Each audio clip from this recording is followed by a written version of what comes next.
Well, 100 years. Thank goodness I only have to give a sermon like this once every 100 years. My last one, probably. For this occasion.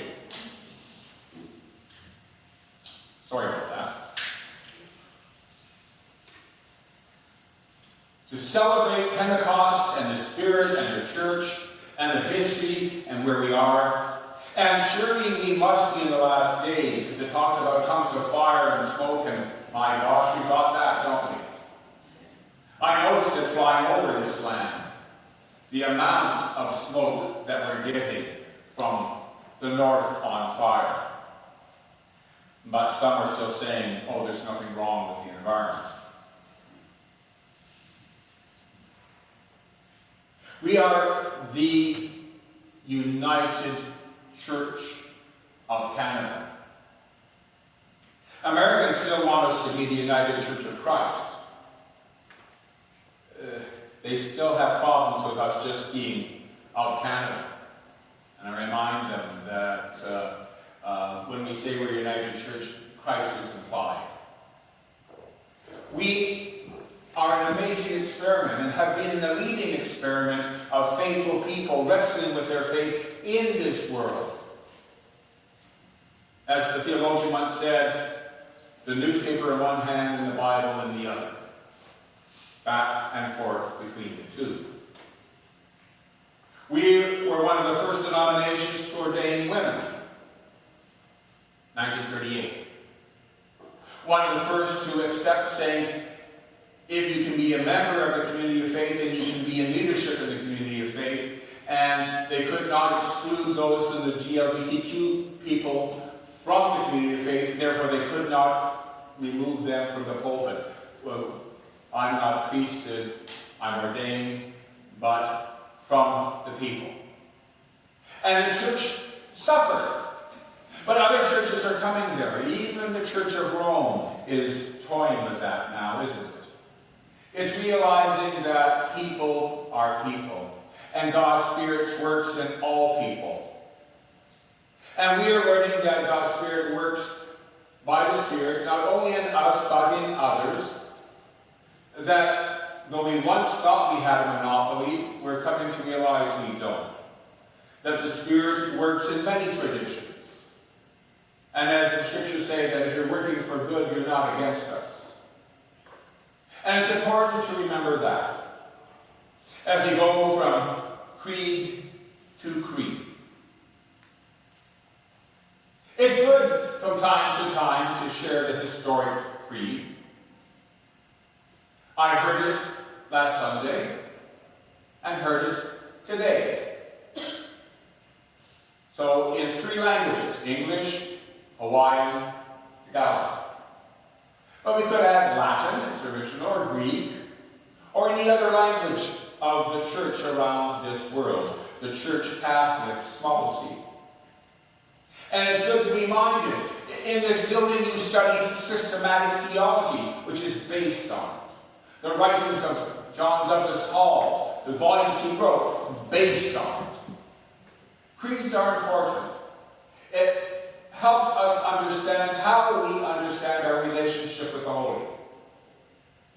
Who is God? What nature is God? Who is Jesus?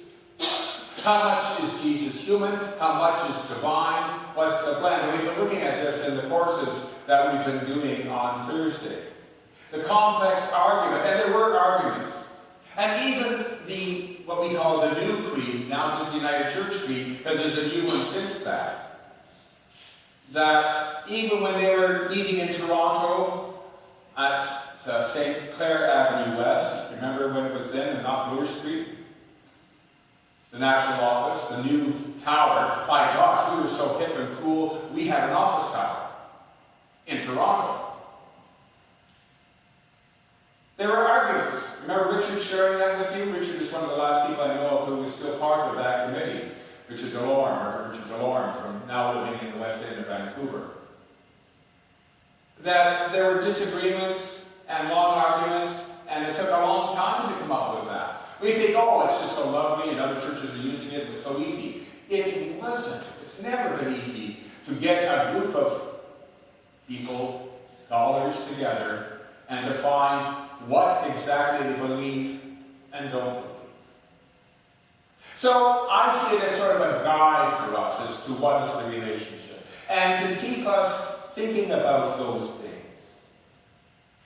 Christianity is one of the few religions where there is a debate about what the nature of God is, what the nature of Jesus is. How is the Spirit involved? How are the three one and the one three?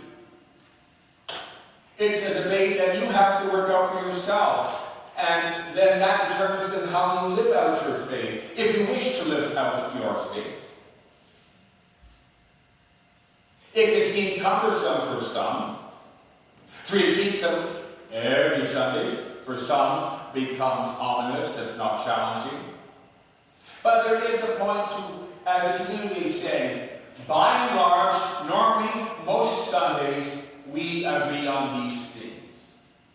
And then maybe having discussions down at coffee or outside the chapel about, well, you know, the minister said, or I read, and I don't know, and I wonder. And that's how faith, to my mind, stays living.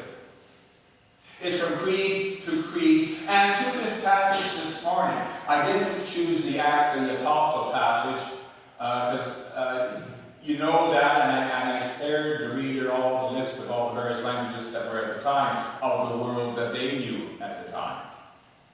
You're welcome for that. But I focused on the fourth gospel, the one with the eagle that soars. And here Jesus is soaring. The Greek disciple, Philip, asked Jesus the question. Rather audacious question.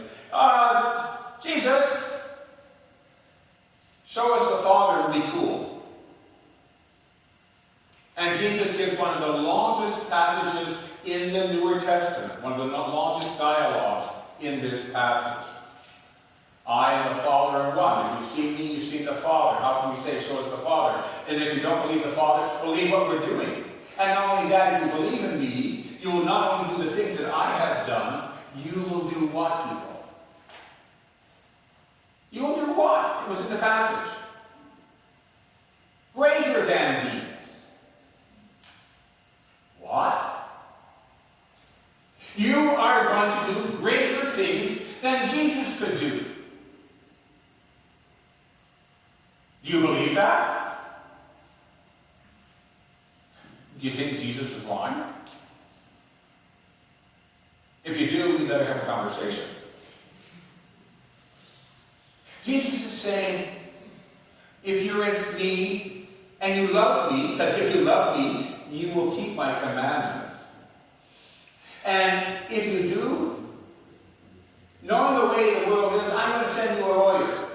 Paraclete, that's the advocate, is a lawyer.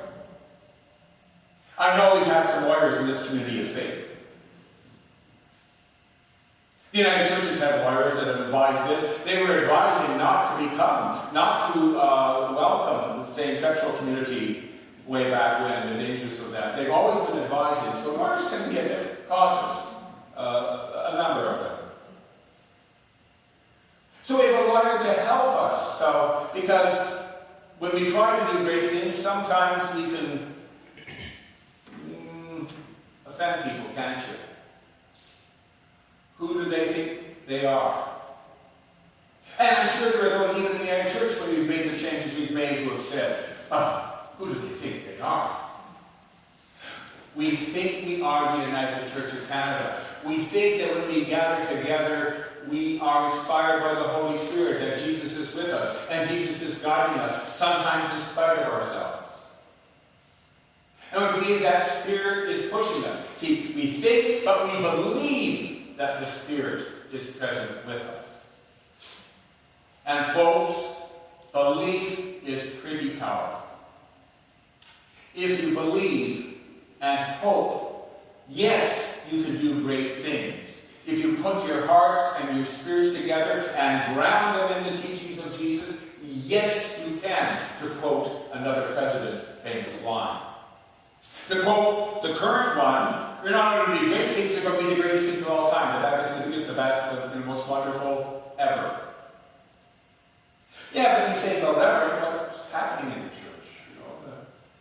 both with secularism, other faiths.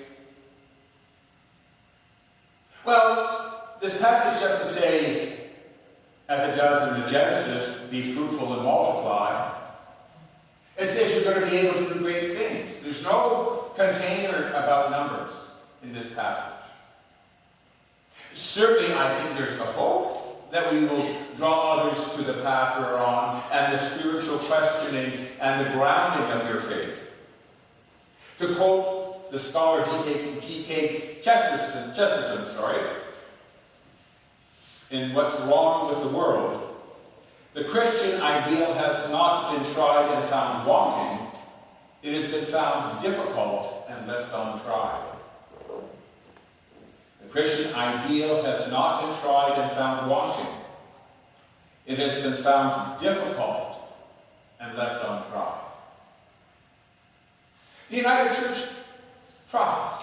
I really believe that. I wouldn't be standing here if I didn't. I believe that we are doing our best as we can to be respectful. We've acknowledged the errors we've made and apologized and said to right things that we have wronged with First Nations and our ideas. We are looking at interfaith relationships and ecumenical relationships. But we're seeing the trends, and it was projected to 2035, and we heard yesterday, based on Statistics Canada. And something is emerging. The idea that not every community of faith can do everything. What a novel concept. You can't be all things to all people all the time. And we still have a desire to go back to the 50s and 60s to make the United Church great again, in that understanding, and have a Sunday school, and youth program, and this, and this, and this, because so-and-so is doing it, or some group is doing it. The wisdom is now saying, no, be particularized. Find out who you are, who you're called to be, where the Spirit is guiding you, and where you succeed. Put your efforts. Celebrate who you are, not who you're not. Wow. Celebrate the Spirit here. Celebrate who we connect here. Celebrate what we are able to do in the Spirit here, and from here, out there. So I'm going to try something out. Once every 100 years. How many of you have stayed in a hotel? Everybody stayed in a hotel? I'm just making sure. Some might be really serious homebodies. Now, did that hotel have a beach? How many were at a hotel that had a beach? Did they have a kiddie school? Did they have a youth pool? Did they have a sports group? Did they have a tennis court? Did they have a golf course? Did they have... You see, there are those resorts that do that and do all things, and these days one pays for that.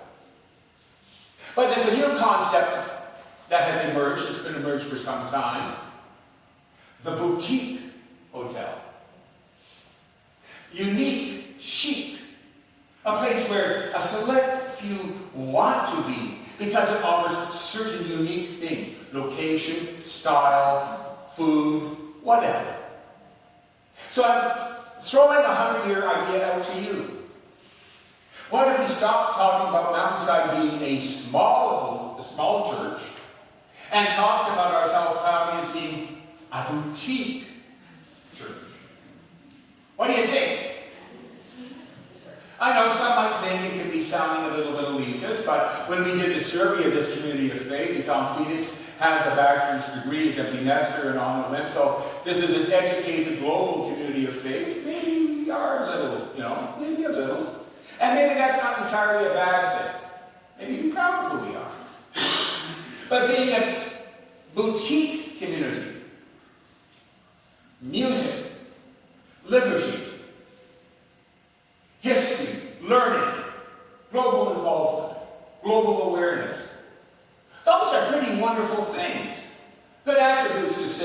check in with us.